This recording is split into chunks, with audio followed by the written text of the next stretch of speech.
श्री चंद्रशेखर आजाद। धन्यवाद सभापति जी। आज हम संविधान की गौरवशाली यात्रा पे जो काम की बात कर रहे हैं, ये इनका काम है। धन्यवाद सभापति जी। आगे सर, आगे आगे। आज हम संविधान की गौरवशाली यात्रा पे बात करने के लिए चर्चा कर रहे हैं। कल से ये चर्चा चल रही है सर। मैंने बहुत सारे दोनों पक्ष के और जितने भी हमारे मेंबर है सुना सर, उनको बड़े बड़े नेता हैं सर। इसके भाग 1 में लिखा हुआ है India that is Bharat, Hindustan नहीं लिखा हुआ है सर। लेकिन सारे नेता संविधान पे चर्चा कर रहे हैं, लेकिन हिंदुस्तानी कहेंगे, भारत कहने की हिम्मत नहीं जुटा पा रहे।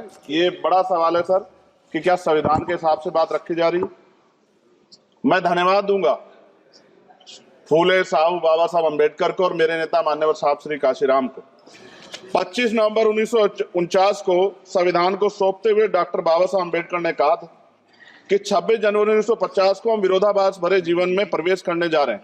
राजनीतिक जीवन में तो हमारे पास समानता होगी, लेकिन सामाजिक और आर्थिक जीवन में असमानता होगी। क्या ये चुनौती आज 75 साल बाद दूर हुई है?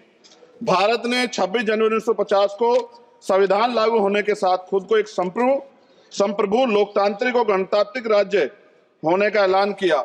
लेकिन सर उस समय संविधान की स्थिति ये थी कि जैसे गांव का कोई आदमी, मैं 50 की बात कर रहा हूं, वो 50 साल पहले शहर में आ जाता और बड़े लोगों की महफिल में चला जाता, उस जहां वो खाना खा रहे हो, और वो टेबल पे नैपकिन को खा के जो है ये कहता कि ये तो फीका, क्योंकि वो जानता ही नहीं था, वो समझता नहीं था संविधान को, संविधान है क्या। संविधान उसके लिए महज दस्तावेज था। ये जिम्मेदारी थी राजनीतिक दलों पे कि वो संविधान को व्यवहार में लेके आते। और इसके इतने सारे आर्टिकल हैं, अगर इनको व्यवहार में लाया जाता तो मुझे लगता कि आज देश बहुत बदल गया होता।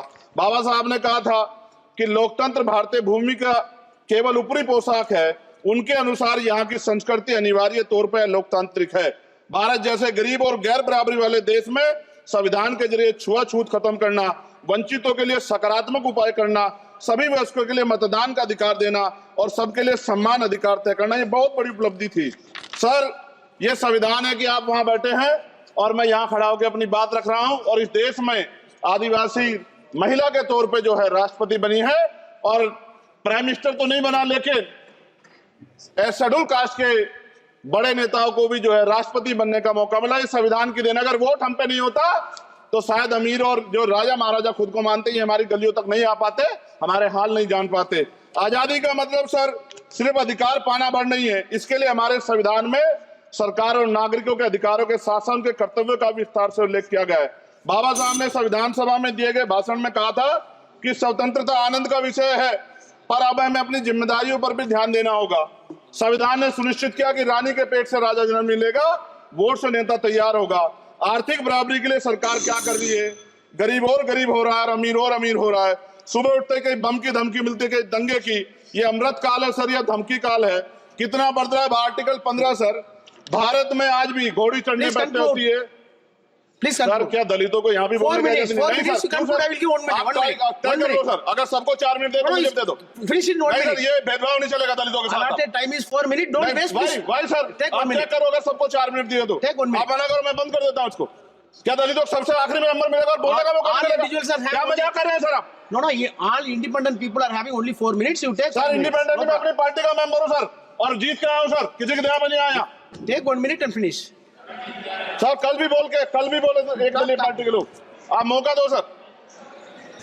मूछे रखने पर हत्या होती है, महिलाओं पे, छोटे मासूम बच्चों पर रेप हिंसा होती है। एनसीआरबी का डाटा देकर डर लगेगा। यही 1 किलोमीटर में संविधान को जला गया, और महाराष्ट्र के परभनी में अभी भी संविधान को नष्ट किया गया, उसकी कॉपी को।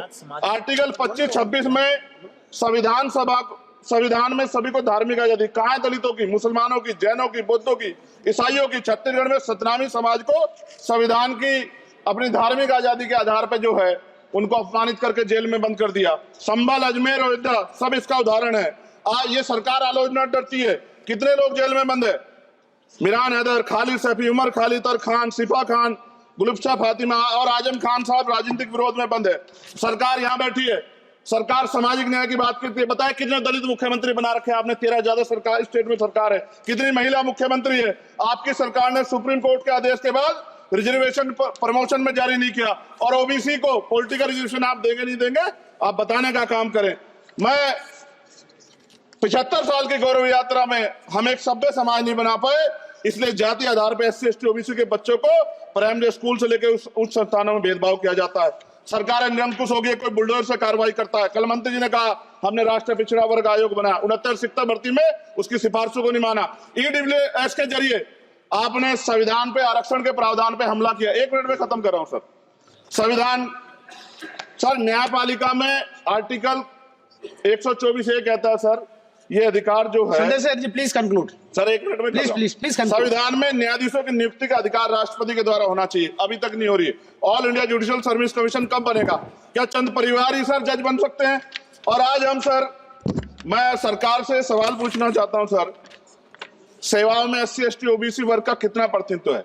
भारत सरकार के मंत्रालयों के अधीन PSU में, बैंकों, बीमा कंपनियों में और स्वस्थायी संस्थानों में आउटसोर्स तथा कॉन्ट्रैक्ट पर वर्तमान कार्यरत कर्मचारी कुल कितनी संख्या है? आउटसोर्स और कॉन्ट्रैक्ट में कार्यबल SC ST OBC कितना प्रतिशत है?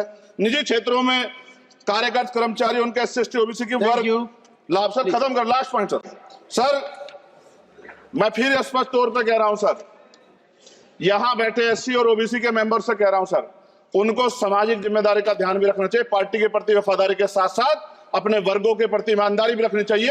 ईमानदारी नहीं होगी तो उन वर्गों का भला नहीं हो सकता, और हमें बहुत सरकारों से उम्मीद नहीं है। बहुत बहुत धन्यवाद सर। थैंक यू, बहुत बहुत धन्यवाद सर। नमस्कार, मैं हूं मानक गुप्ता। अगर आपको हमारा ये वीडियो पसंद आया हो तो इसे लाइक और शेयर जरूर करें, और हां, हमें सब्सक्राइब और फॉलो करना ना भूलें ताकि आप देश और दुनिया की कोई खबर मिस ना करें। तो जुड़े रहिए हमारे साथ और देखते रहिए न्यूज़ 24।